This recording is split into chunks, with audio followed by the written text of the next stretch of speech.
Welcome back, everyone. Welcome back. Question for you, parenting-wise. Yes, Santa, it's important. Okay, question answered. Thank you. No,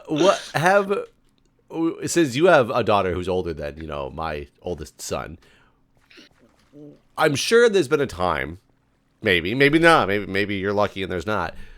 Was a time when you did something that your daughter got, like, not necessarily hurt, but hurt, scared, injured, something that you felt responsible for?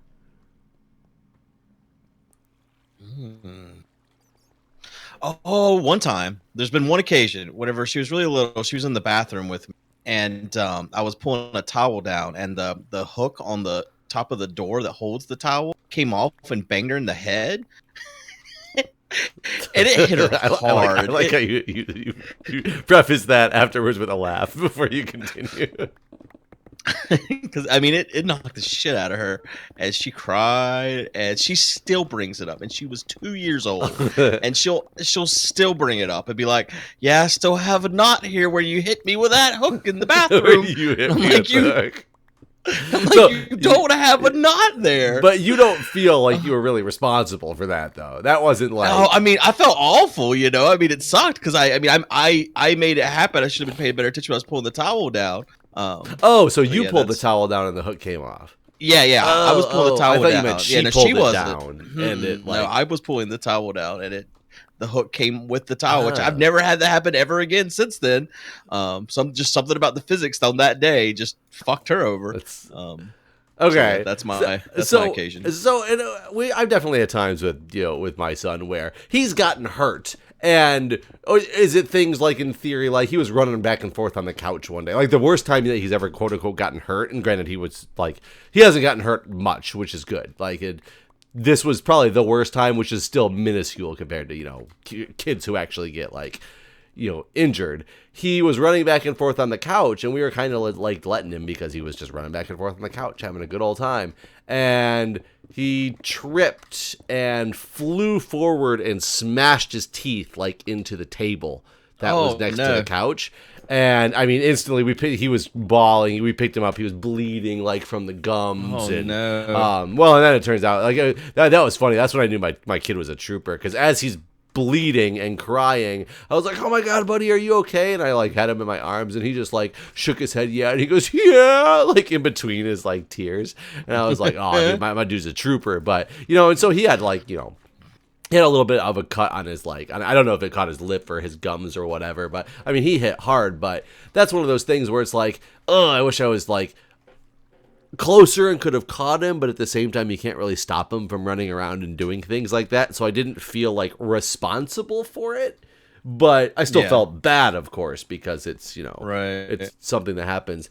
Today, oh my God, my world changed about 2 hours ago before this recording. Okay. And that's why I was saying that he's been asleep for the last 2 hours now, and I hope he doesn't wake up, because he normally doesn't go to bed that early. He's gotten really into wanting to cook with daddy. Oh no, what has happened? Well, so one day he was really wanted to get in the kitchen, and he always wanted to see what was in the pots and pans. If you're cooking something, he would jump and grab at the stove and be pulling at the stove because he wanted to see what you were doing up there, which is, of course, extremely dangerous. So what I did, and I can't figure out to this day if it was a good thing or a bad thing that I've done, is I pulled a stepladder out of the closet, a 3-step ladder. It's a wide one of those. And he climbed I had him climb to the top of it, and I helped him climb to the top of it so he could basically get to counter level and see what was going on. By the way, I came up to sleep because there was too many enemies down there. Oh, okay. Coming. And he loved being able to stand there and watch what I was doing. It's very difficult because you really got to watch him that he doesn't start. I try to put him in his place where he can't reach the stove. But if I put him to the side more, all he does is start pulling shit off the side of the fridge, and he wants to play with all the magnets, and papers are just falling down all over the place because he's just ripping at every magnet he possibly can. So he really likes, every time I go in the kitchen to do something, he runs in and he goes, "Oh, stool, daddy, cook." And he tries to open up the closet and get the stool out because he wants to come cook with me. So this has been an ongoing thing for the past 2 months. He will come and basically cook with me in the kitchen. And it makes it really difficult because he's, a kid who is still very easily able to injure himself. Because I put him up on a place before and didn't pay attention for like 2 seconds and realized that he's reaching for the knives because he was close enough to be able to grab the knives. I'm like, well, move the stool, move the knives, like all this stuff. So he's been getting more and more to the point where he wants to help. So I started giving him like, here's some salt. When I start to dump the salt in, he'll be like, me do it. So I give him the salt, and of course he just turns it over and the salt just pours. Like, you try to force it back over, and he thinks he's still supposed to be dumping salt in, so he's like fighting you and just still like pouring salt in whatever like dish you have. So that's where we've kind of gotten to now. He wants to help and he wants to do all this stuff, and I'm trying to let him do it in the safest way possible. So the other day we were making popcorn. And he really wanted to actually like dump the oil into the pan and dump the popcorn seeds into the pan. And I was like, get real close to him, get right up next to him, let him kind of do his thing and just watch the hell out of him. Well, helping him, obviously. I'm not just letting him do it. He's not good enough to do it on his own yet. But he did it, and he did it fine. The problem is I put the lid on, and I kept telling him, repeat after me. We never touch the stove. We never touch the pots. And he repeats it and then instantly just grabs for the lid. You know, he won't learn, but he kept grabbing. Luckily, every time he reached for something, he literally grabbed the handle of the lid because that's what he saw Daddy do. So he never, like, hurt himself making the popcorn. But it's that game. So today, a little bit safer, he really wanted to make tomato soup. So I pull out the Instant Pot tomato soup? Yep, Instant Pot tomato soup, which is a little safer. Like, I'm not dealing with an open flame, dealing with, turning the thing on. Did he vent on himself? Oh, no. Just hurry and get to the damn point, Jeff. You're scaring everybody. Suspense, man. Suspense. So I'm cutting up stuff, and I have it all on the cutting board, and he's reaching out and trying to put in, like, everything handfuls at a time. And I was like, let me put some of the cut up onions that I have into a bowl and give you the bowl. And I said, I'm turning the pot on now. It's going to be hot. You can't touch the pot, but you can, I'm going to give you bowls, and you can pour them in there of things. And he's all excited about it. So I give him a bowl of onions, and he dumps it in, and it starts sizzling because, I'm on the saute mode. And he tries to, of course, start reaching in the pot, and I have to, real quick stop him from doing it. But I'm getting him, doing okay. He's ready to fucking hurt himself. He's trying so hard. So I get the salt out, and, of course, he wants to do the salt. And I'm like, dude, you're going to just, over-salt it. I said, tell you what, you help me dump the salt into this little bowl, and then you can dump the bowl. I can make sure there's the right amount of salt. Then you can dump the bowl in. So I give him the bowl of salt when he's done, and he dumps it right on in there. And I'm like, oh, okay, sweet. We found some way that he's not going to over-season everything for us. So he wants to do the pepper mill, which he can't, of course, work a pepper mill. So I have him kind of hold my hands while I grind pepper into a bowl as well. And I give him the bowl of pepper to dump in there. And I literally look away and look back, and within the second, of course, that's how these things are always going to fucking happen. He is screaming bloody murder. And it takes me a minute to register what happened because I'm so focused on that he didn't burn himself. And my wife, of course, starts screaming from the other room, oh my God, did he burn himself? And no, he did not burn himself. What he decided to do for some reason, he put the bowl up to his nose, and I think he went to sniff it, and then he blew into the pepper bowl, and it flew out all into his eyes.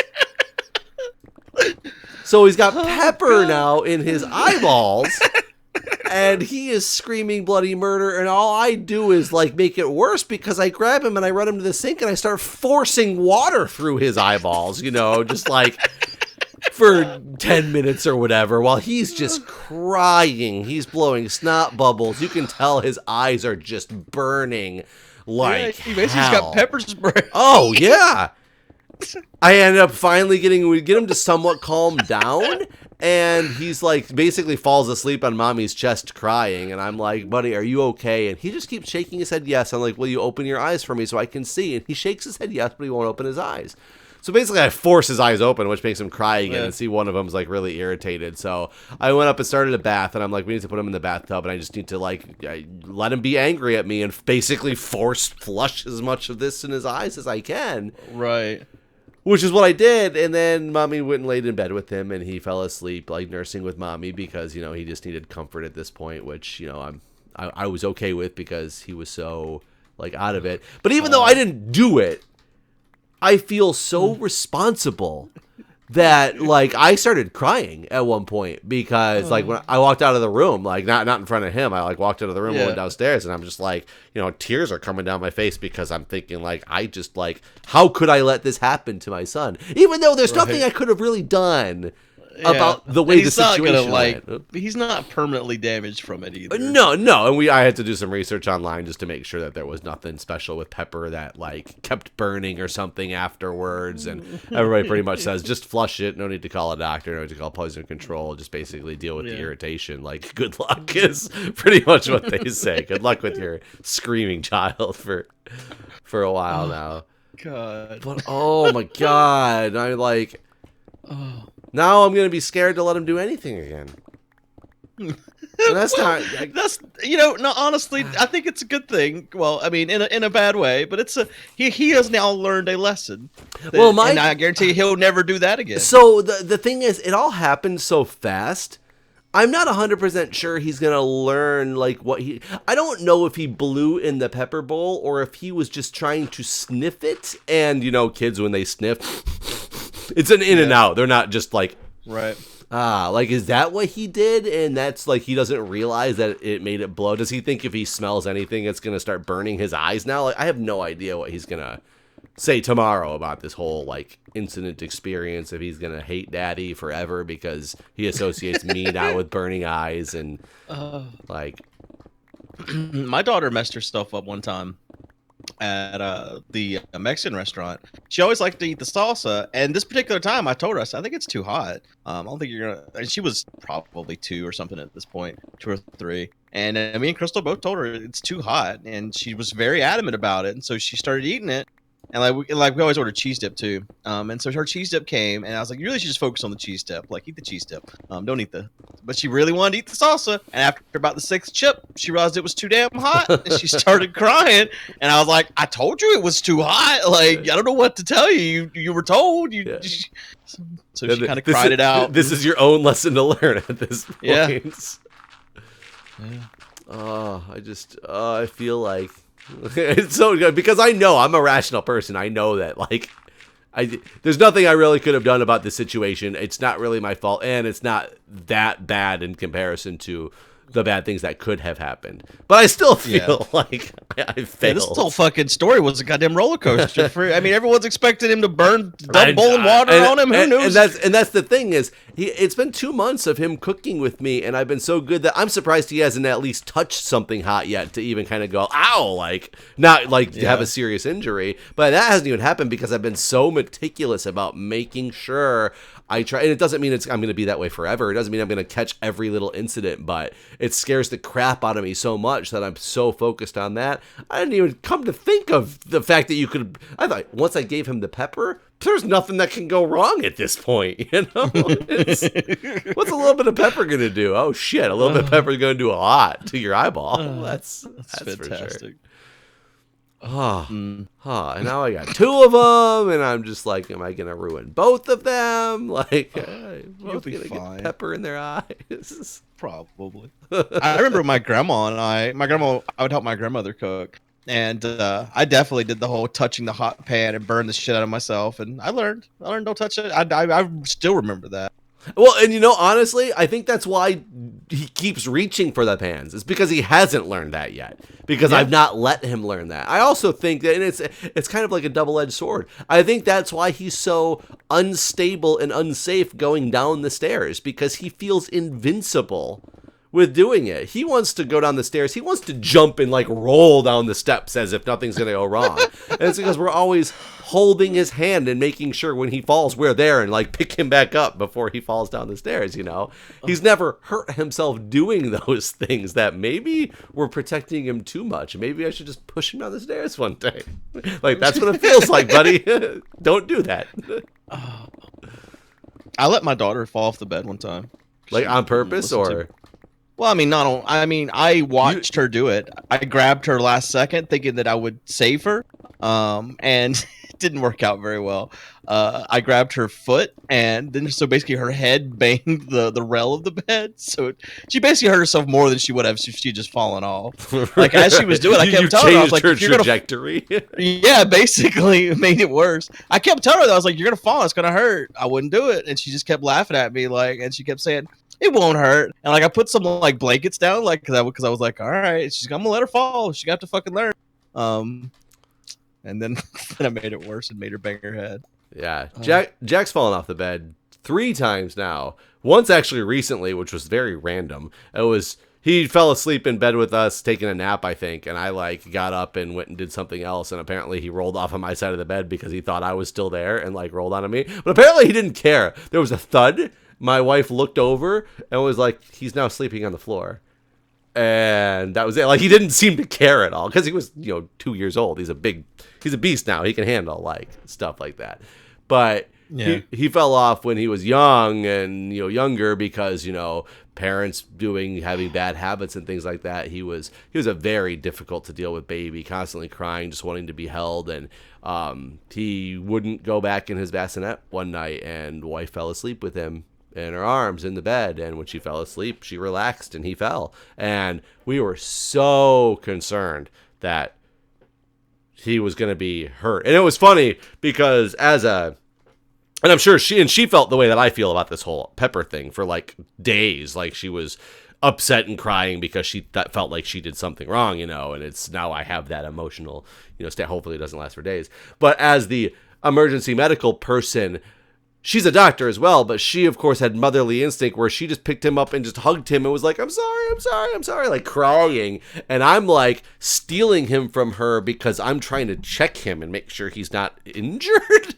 Like, right. Make sure everything is like, bones are all in the right place, nothing's sticking out. And he turned out to be, like 10 minutes later, he was like running around like, I'm a baby again, type of deal. Yeah. Yeah. But yeah, it's we've had that one happen before. It's just, Oh, I came up here because the pics are dead. Yeah, I don't know. Like what's next, man? There's always more. Do you have? I guess I've been lucky. Do you have all the pics? Like I said, you? Yeah, I do. Are you in the nether? Oh, well then I can try to sleep, huh? Yeah, I can sleep.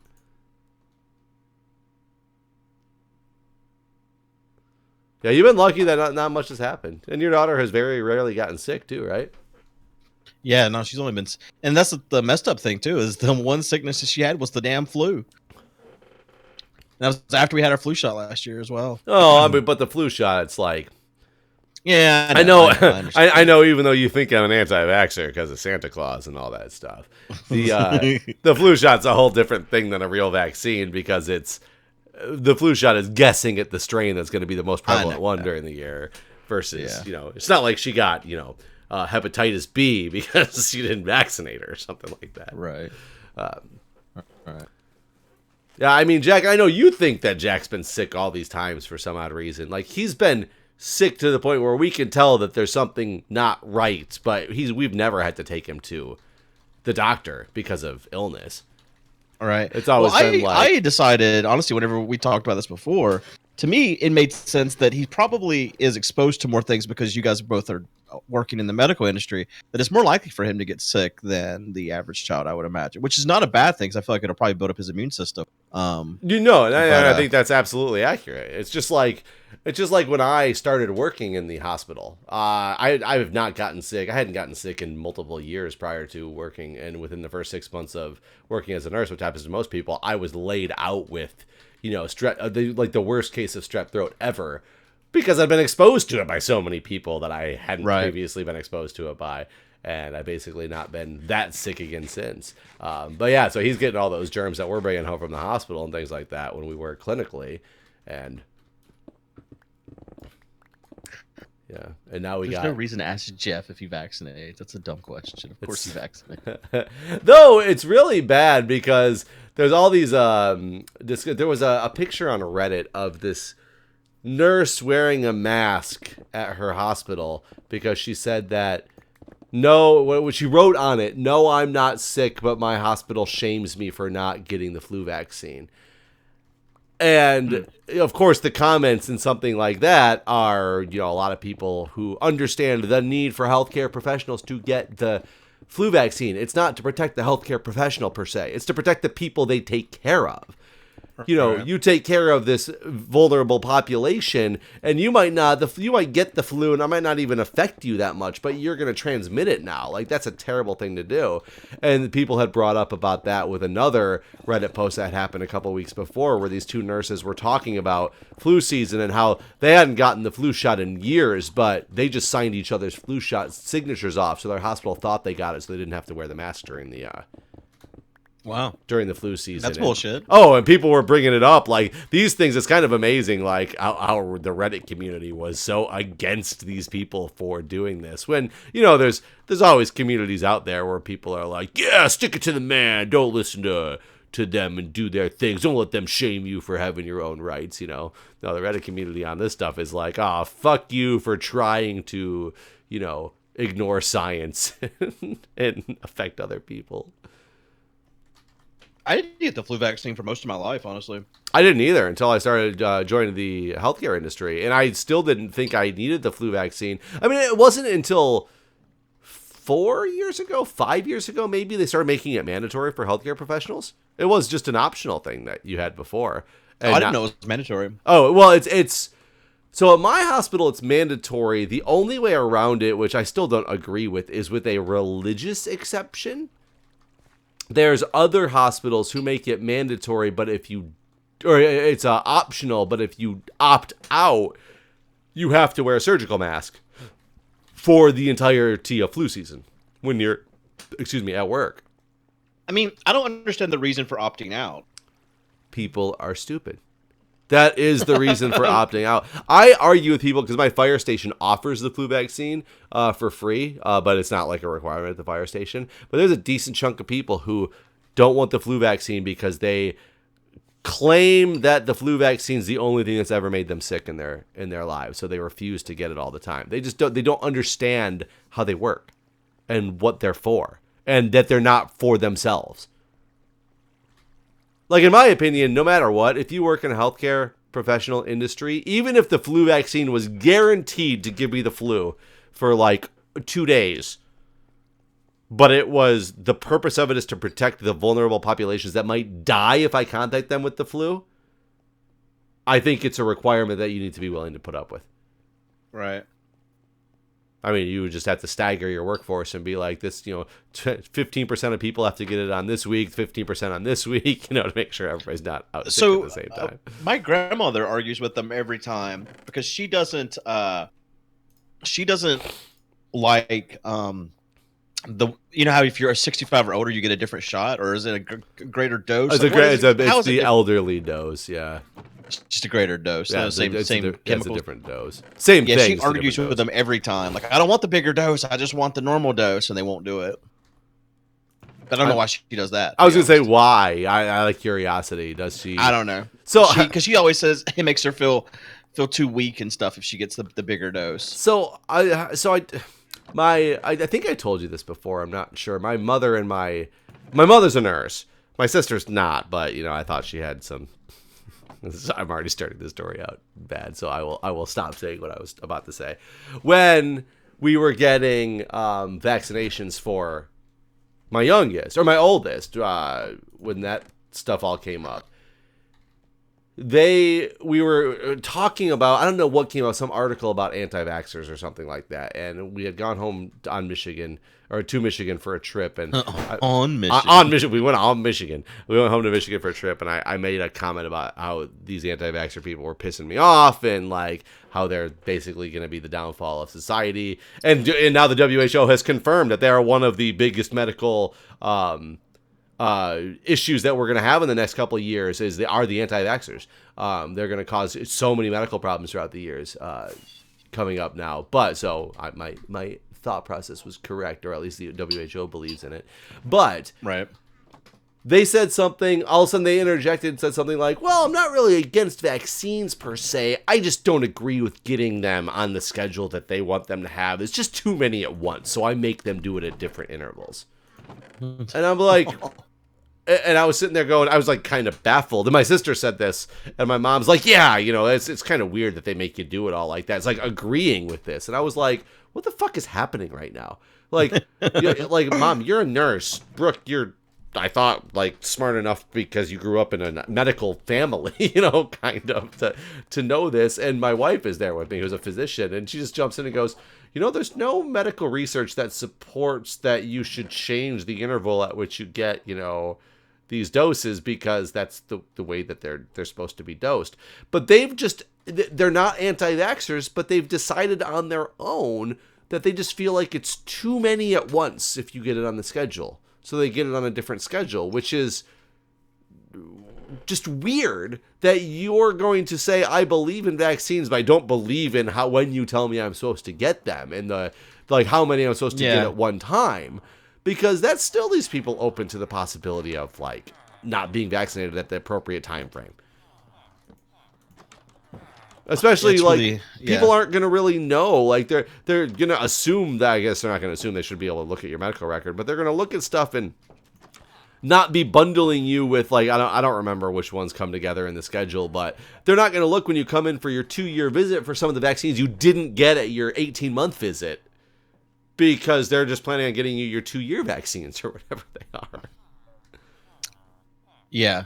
Well, I mean, I guess they'll need to amend your medical history. They'll see that you haven't had those vaccines. I mean, right? They'll probably be like, why did you not get those? Well, yeah, why'd you get one of them and not the other one? Or why'd you get 2 of them and not the third one, or whatever it is? But where do people come up with this shit? Where do they just make up these statistics on, like, well, I feel that it was just like your grandma. Well, I feel that the bigger dose is just too much for me. Yeah. Yeah. Every time they tell her no, too, they're like, no, that's what you're getting. Which is kind of funny, because they really can't, they really can't. Maybe they'll tell her that they won't give her any, like, you can't, like, dictate your own dosage. You either get it or you don't. But they can't, like, force her to have the flu vaccination. She has the right to refuse. Yeah. No, but the way they word it, I mean, they word it in a way that makes it sound like you have no choice, but you really have a choice. Yeah, I mean, yeah, they're like, that's all we're going to give you is basically what they tell her. That's the only flu vaccine we're going to give you is that one. So basically, so either take this or nothing. I'm out at the main village looking for mending guy again, because I want to see if we can make him get a mending book and how much it actually costs. But I can't find it. So, like, isn't updated vaccines required to enter most schools? Yes, which there's a lot of controversy about for people, because people don't want to be dictated in what vaccines they like, in a way. And I get people's concept behind it. They want to be able to raise their kids and such the way that they feel like they should raise their kids. You can't tell me every doctor knows better than me. And that's true. Like, there's probably a lot of stupid doctors that exist that don't know better, that don't follow the science. I'd be all for the survival of the fittest if it didn't affect everybody else. Me too. Yeah, exactly. Like, you can kill yourself and your kids if I mean, it sucks for your kids, and I wish there was something we could do about it, but I mean, you're probably going to raise your kids to be just as ignorant as you, so I guess maybe it's for the better. It's interesting because it's kind of the concept of herd immunity, but I think it's gone so far to where it's not even working as herd immunity anymore, is that if a handful of people don't get a vaccine or something like that, they will be susceptible to the disease, but they're surrounded by people who are vaccinated and therefore will not be getting the disease and therefore will not be passing along the disease to them. So they're protected based on their surrounding culture or their surrounding population. Right. But I think it's gone. Oh, there's Mending Guy. I think it's gone to the point now where they're even saying that that's not anymore a valid. Like, there's so many anti-vaxxers that we're kind of past that point of herd immunity. Right. God damn it. So we still need a book and 26 emeralds to get this mending book that's still not unlocked, and I can't get it to unlock. You have to do all his other trades, probably. But he has 2 other trades at the end. The last one, 21 emeralds for a freaking name tag. You might have to pony up the emeralds. Yeah, man. I don't know. I don't know if is there another option that he has? That's the last option that he has is the name tag, which is 2 past the mending option. There's all the other options that he has are for like emeralds for something. All right. Which we don't have a lot of emeralds. Yeah, can you imagine living, let's say 1,000 years from now? Let's assume the Earth is still like standing, and like pretend we're kind of society still exists the way that they do. You know, people are here, but technology and medical research and stuff has changed to that point. Can you imagine people reading history textbooks about there being this massive like purge of the population because they all died to these easily preventable diseases? Because there was this movement that it's like, didn't believe in. Yeah. I mean, that's pretty much what's going to happen, right? I mean, it's got to eventually, right? Like, there's going to be a point where, yeah, like, I mean, the fact that we've had like cases of measles and stuff is just absurd. Like, it shouldn't be a thing.